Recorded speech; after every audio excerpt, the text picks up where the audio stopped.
correspondent Clarissa Ward is live for us in New Delhi. She went to India's most populous state, Uttar Pradesh, to see the crisis firsthand. And Clarissa, we should warn our viewers that what you're about to share with us is really upsetting at times. Tell us what you saw. It really is, Jake. We visited a government-run hospital in Uttar Pradesh. Some 200 million people living in that state. It's one of the hardest hit states, and the scenes we saw were absolutely harrowing, and they are hard to watch. I do want to warn our viewers, but the families that we spoke to, they want the world to see the tragedy and the heartbreak they're experiencing.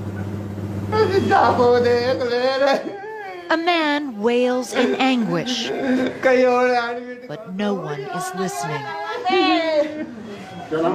His cry, just one of many at this hospital in Uttar Pradesh state. "Oh, my child," he says. "Oh, my God, my baby." Inside the entrance, his son Deepak is fighting for his life. Gasping for air, his body convulsing. There are no doctors attending to him. The handful of medical staff working in this ward are stretched thin to breaking point. This hospital is completely overwhelmed. The doctors say that they have about 55 beds, and currently they're treating more than 100 patients. And you can see people are literally just lying on the floor, desperately hoping to get some medical attention. 32-year-old Kavita says she's been here for 4 days, begging for oxygen that has not come. "I'm getting anxious," she says. "No one is listening to me here." "Are you struggling to breathe?" "I'm unable to breathe freely," she tells us. "No one is taking care of me." In the next room, more than 20 patients are packed in tightly. This is what now passes for the intensive care unit. Family members have taken on the role of primary carers, where medical staff are simply unavailable. This man complains no one will change his wife's soiled bedding. Suddenly, there is a commotion.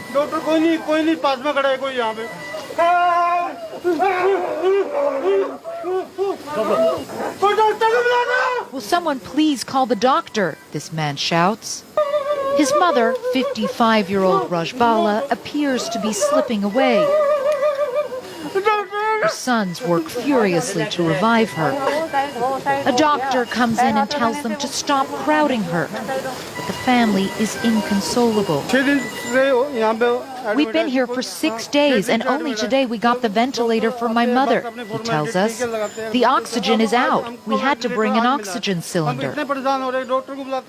It's a story we hear again and again. One man approaches us pleading. His wife can't get a bed.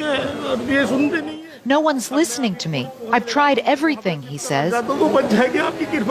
"Please help me or she will die." "I'm not a doctor. I'm so sorry. I can't help you." Another man tells us his wife is struggling to breathe outside. They won't let her in. We spot the hospital administrator and ask him what's going on. This man says his wife is dying outside and needs oxygen. Oxygen is a central line oxygen. He insists that oxygen isn't the problem, but says they are desperately short of staff. Those who do work here risk becoming patients themselves. These men tell us they move a dozen bodies a day. Have you ever seen anything like this before? Are you not worried to be working here? You're not wearing protective gear? We should be wearing proper PPE, they say, but even the doctors don't have it, so how can we? We hear screams coming from the ICU. Rajbala has flatlined again.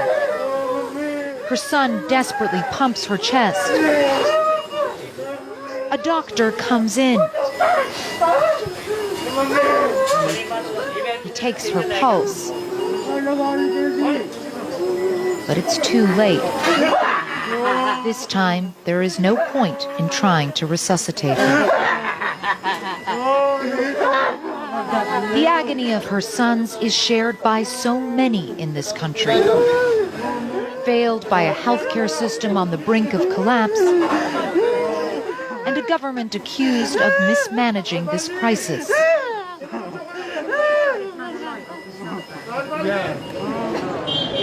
Just a few hundred yards away, in the same hospital complex, it's a very different picture. Orderly lines of people patiently wait to be vaccinated, following the Prime Minister's announcement that anyone over 18 can be inoculated. A state lawmaker is among 600 people getting their vaccine. The hospital administrator and local journalists eagerly stand by to capture the moment. We were just in the hospital over there. Yeah. It was shocking to see it was shocking. Why? Because the conditions are so bad here. Why do you think India has been hit so badly? Ma'am, we are trying.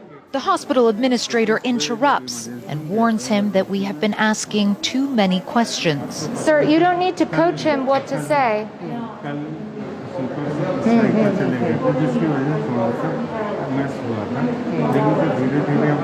He's telling him what to say. Ma'am, we are trying to best and some problems were there.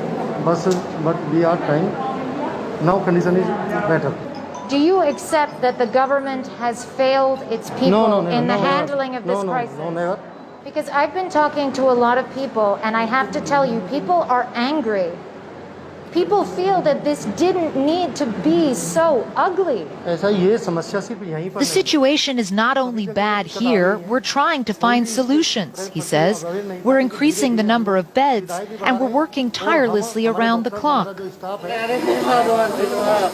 But back in the COVID ward, the impact of those efforts is not yet being felt. Rajbala's body is left for nearly an hour before it is finally moved. India's leaders may promise that everything is being done to end this crisis, but for now, there is no light at the end of the tunnel. And you see it there, Jake. I mean, shortages of everything, shortages of beds, shortages of drugs, shortages of oxygen. But perhaps the most pronounced shortage that we saw on the ground was a shortage of medical personnel. 5 doctors and nurses were responsible for looking after all those more than 100 people in that COVID ward. And today the Indian government has come out and said that they are actually going to draft in final year medical students to try to backfill some of the void and help tackle this crisis. But listen, it's going to be an uphill battle, Jake, and the peak hasn't even hit yet of this vicious second wave.